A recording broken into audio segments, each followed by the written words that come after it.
Welcome to the Together for Good podcast, a podcast specifically designed to inspire, challenge, and uplift you during your daily walk of faith. Today's episode is a Bible study, continuing this series on stories of Bethany. I'm happy to announce Pastor Gary is helping out with this one. He's prepared a Bible study looking at the story of Mary and Martha. This took place at Bethany and offers some really interesting insights into what it might mean to be a church called Bethany Lutheran Church. Of course, if you're listening to this podcast and you're not a Bethany member, that's okay too. I think you'll still find the insights and the examination of the text valuable and uplifting. And for those Bethany members, hopefully it gives a little added element of excitement and interest as we continue in this series of Bethany stories. Pastor Gary will also be back next week with another Bethany story Bible study as we close out this 4-part series. I hope you enjoy it. As always, thanks for listening.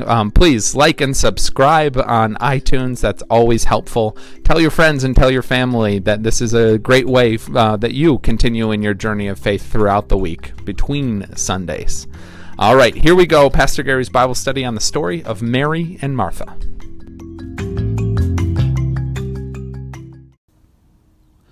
Good afternoon, everyone. This is Pastor Gary Sandberg coming to you from Bethany Lutheran Church in Denver, Colorado. As Pastor Nate has started us out the last couple of weeks looking at stories that took place at the village of Bethany in Scripture, we're now again turning our attention to those stories. As we learn a little bit about these stories and this important place in Scripture, and also then how that reflects on Bethany Lutheran Church, our namesake. What does that mean for us as we move forward together in ministry? Today I'll be looking at the story of Martha and Mary as Jesus has been traveling and happens into this little village, and Martha welcomes Jesus into her home, which she shares with her sister Mary. Interestingly, Luke does not tell us that this takes place in the village of Bethany. He simply says, as Jesus went on his way with his disciples, he entered a certain village. So Luke might have already known that people would understand where Mary and Martha lived, and maybe he didn't want to give anything away to his writers at that point, but knowing that the people who would be reading this would understand where all of this took place. So what I'm going to do is read this short passage for us. It's a little bit briefer than the first 2 Bethany studies that Pastor Nate led us through. I'll read through the whole thing, and then we'll go through it a little bit by little bit. So we're reading from Luke chapter 10, and we pick up at verse 38.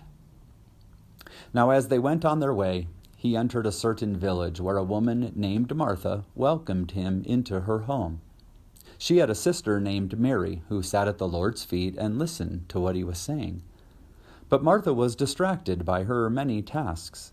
So she came to him and asked, "Lord, do you not care that my sister has left me to do all the work by myself? Tell her then to help me." But the Lord answered her, "Martha, Martha, you are worried and distracted by many things, and there is need of only one thing. Mary has chosen the better part, which will not be taken away from her." So as we see this passage, in many classical ways, we talk about, should we be a Mary or a Martha?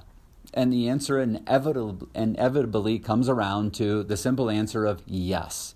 We should be Mary, and yes, we should be Martha. Without that, nothing would actually ever happen. We can't sit at Jesus' feet constantly, nor can we be constantly at work without paying attention to our own spiritual health. And at that point, you could simply say, okay, good enough. It seems to be that was the point of it all. But I think Luke is up to something more here. And maybe even before our gospel writers would have understood this, they simply captured things, aspects of Jesus' ministry that might have been even beyond their complete understanding, but which they knew was really important along the way. And I think some of that is happening in this passage. We should also look at where Luke nestles this little portion of Jesus' visit at Bethany. It comes right after the parable of the Good Samaritan. Now we know in that parable that Jesus uses three people, the Levite, the priest, and then the Samaritan, and kind of really turns things upside down by mentioning that it's a Samaritan who would be the one who showed mercy, the one who really acted like a true neighbor. And so maybe Luke, as all of this is playing out, says, well, as long as we have people who are going to be reading this already thinking, already kind of turned on their side, if not completely upside down, let's also give a little talk about Martha and Mary.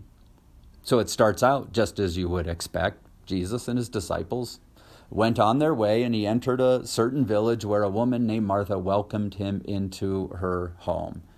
It sounds simple enough, innocent enough as that would be, although maybe a little bit odd in that you would have two sisters welcoming a man into their home, not necessarily related to them. Now we learn from John that the Lazarus was also a brother of the two.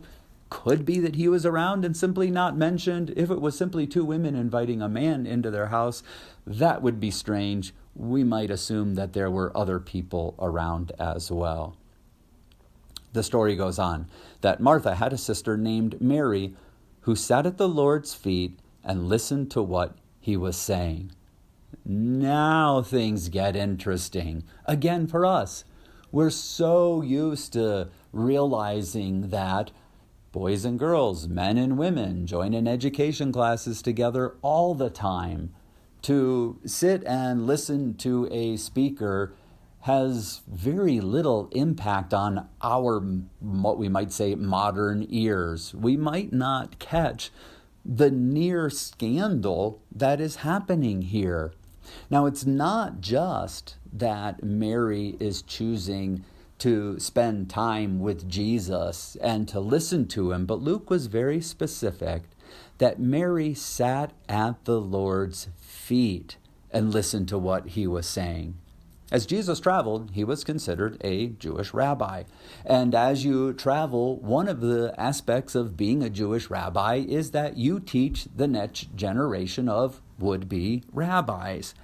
And so as Jesus is teaching, if you intended to be a disciple, that is, you intended to be somebody who would put yourself in service to God as a rabbi, what you would do is sit at another rabbi's feet.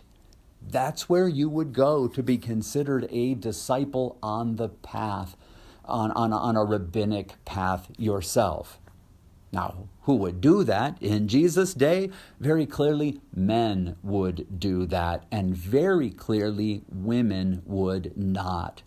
So just as we came off the parable of the Good Samaritan and people's sense of how things line up and what they can expect is thrown off kilter, now it would be here as well.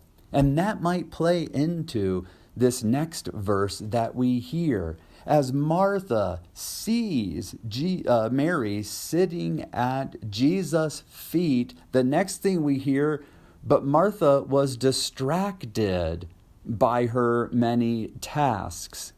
And I wonder if that she was distracted because she couldn't wrap her mind around what was happening here. She couldn't understand what it was that Mary was doing. So many people have said she's simply upset with her sister for not helping, but maybe she's upset with her sister for breaking all of the social norms that were a part of that day. Not just the social norm of hospitality, which she might have expected from her sister, but completely distracted by the fact that Mary is putting herself in an elevated position for a woman at that time. And so Martha was distracted by her many tasks. And so what does? She comes and says, Lord, do you not care that my sister has left me to do all the work by myself? self, tell her then to help me. And what we might be hearing there is, Jesus, don't you realize all of the social norms are being broken right now? Can't you help to get them reestablished?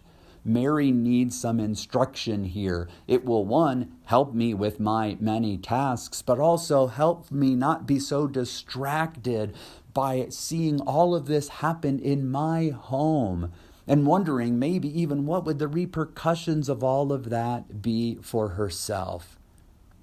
And so now, all the more striking, at verse 41, where we read, "But the Lord answered her, Martha, Martha, you are worried and distracted by many things." Of course she is. Of course she's worried and distracted, worried about what might people say about her and Mary, and who did they think they are, putting themselves at Jesus' feet, thinking that they could potentially actually live up to what it would mean to be a rabbi, a woman in that day and age. Certainly not. And then she was distracted by many things. Of course she would be distracted by many things, but Jesus is trying to let her know that there's a different possibility out there, a different way forward. And so as Martha continues to wonder what all of this would mean, Jesus goes on in this conversation. After saying, you're worried and distracted by many things, he says, there is need of only one thing. Mary has chosen the better part, which will not be taken away from her. Will not be taken away from her. That's interesting. If Mary had somehow said, Jesus, I want to be a rabbi someday, it seems as if Jesus was saying, I think we can make that happen.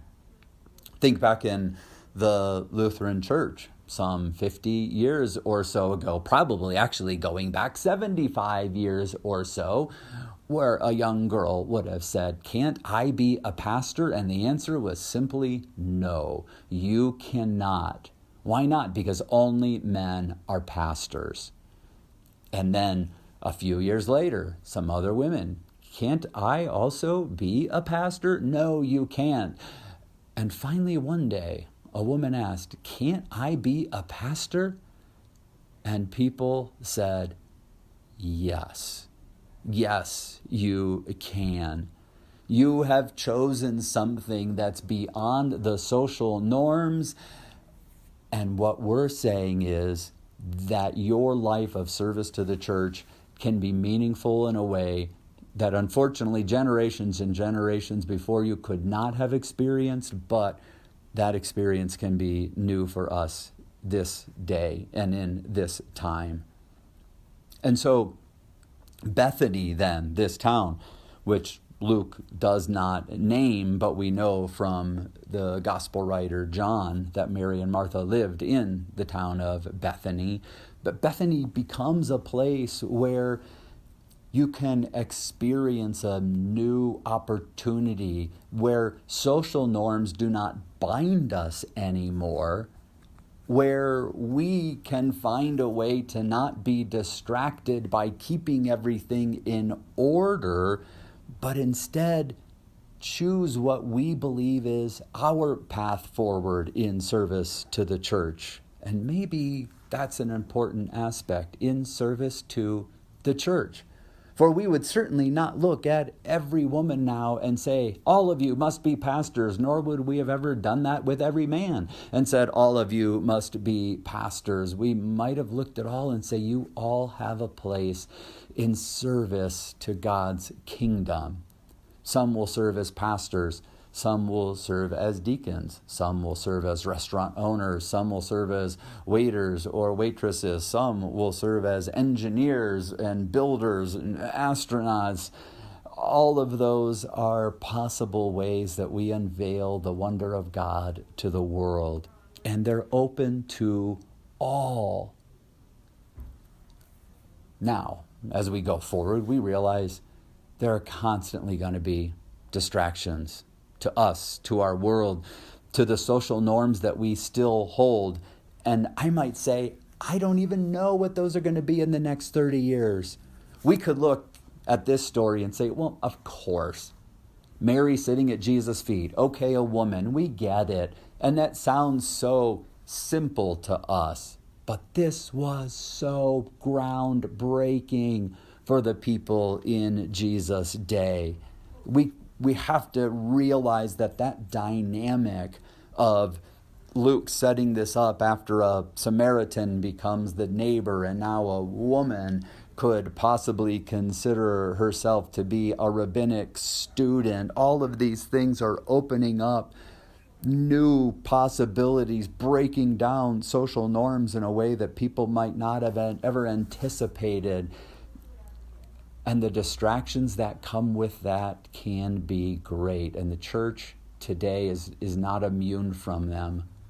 Think about the distractions that we've already endured in the church. Distractions about homogeneous neighborhoods, of having a person of color move in and then maybe wander into a church building where people are of one color or even ethnic background, and things get shaken up. And then a church which would have been asked if a biracial couple could get married in that church, and oh my goodness, the distractions that put on people's path. And then when that same family would come back and want the child baptized, we have to look back and realize that these were very, very big distractions upon the church that we might simply pass off as, we didn't know enough then, and we weren't as enlightened or as informed as we are today. But realizing the power of those moments and what it took for people to put themselves in understanding what it is that God would want them to do moving forward. We moved on to new distractions after some of those, when we started understanding new ideas of what it meant for a gay or lesbian person to be okay in God's sight, and then potentially actually serve the church as a pastor, even though they're in a committed same-gender relationship. And all of the ways that brought distractions to the church, to us actually simply hearing the word of God. These became distractions that we had to overcome. And now we move forward and we hear about transgendered people, and we thought we were just getting a handle on human sexuality, and now it seems like new things are heading our way, and they're adding new distractions to people's lives. And what Jesus continues to say to us is, we are worried and distracted by many things. There is need of only one thing. There is need to only sit at Jesus' feet, to hear words of radical inclusion that come into our lives through all of this, to be able to put what we might have once considered societal norms aside so that the love of the gospel can enter in.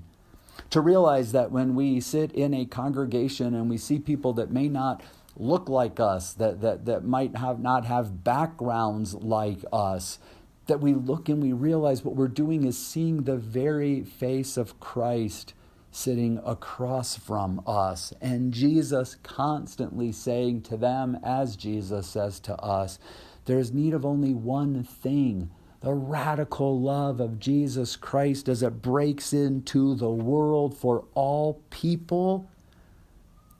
This is what it means to be Bethany. It means to have your mind opened up to new possibilities of God's love. It means to find a new focus, one that constantly brings us back to the radical inclusion of Jesus Christ. And then, when we have that, then to know that the hard work that we do will be celebrated. The way that we enter into a world and bring ministry to life will be celebrated by all people. And now even here at Bethany, we're realizing that a few years ago, we would have even said, Well, this happens when we all sit in the sanctuary. We all gather on a plot of land on a church campus to make all this happen. And now we're starting even to realize that this happens to people who are fully engaged in the ministry at Bethany Lutheran Church, but don't live in the Denver metro area, but are as much a part of the ministry here as the person who lives right across the street. And we have this new way of including them in the life and ministry of the gospel and allowing them to work in ways that is fruitful for their lives as well. And so what we realize is our focus is on the value that Jesus sees in somebody else. And when we value that person that same way, well then, the better part of who we are as the people of God shines forth. And all of the distractions, everything that would try to take us away from that, Jesus would say, put those aside. If there is one norm that we should be experiencing, it is the radical, inclusive love of Jesus Christ. When we celebrate that at Bethany, again, it is never going to be contained to a campus located in a suburb of Denver, Colorado, but it is going to be celebrated everywhere. As you live out the story of Mary and Martha in your own life, find those places where you can serve the church to your full capacity and realize that what and whom Jesus calls the church might be bigger than we ever imagined. Well, may these stories of Bethany continue to be a blessing to you. We'll continue on the next podcast as we look at the wonderful story of Jesus' ascension.